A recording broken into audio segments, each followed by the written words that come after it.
जास्त खूप खूप जास्त मोलाचं होतं जे तुम्ही सांगितलं स्वतःबद्दल की एका छोट्याशा घरात राहून, आणि हे सत्य आहे, हे तेवढंच सत्य आहे.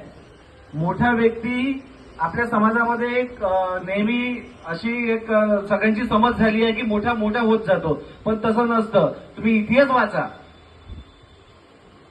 तुम्ही पूर्ण इतिहास खंगाळून काढा. तुम्ही आधीपासून आतापर्यंत म्हणजे साहेबांपर्यंत तुम्ही इतिहास खंगाळून काढा. छोटा व्यक्ती, जो झोपड्यात राहणाराच व्यक्ती इतिहास बनवलाय त्यांनी. इतिहास जर बनवायचा असेल तर तुम्हाला मोठं बनावं लागत नाही, मोठ्या घरात जन्म घ्यावा लागत नाही. इतिहास जर तुम्हाला घडवायचा असेल तर मनामध्ये ते जिद्द पाहिजे,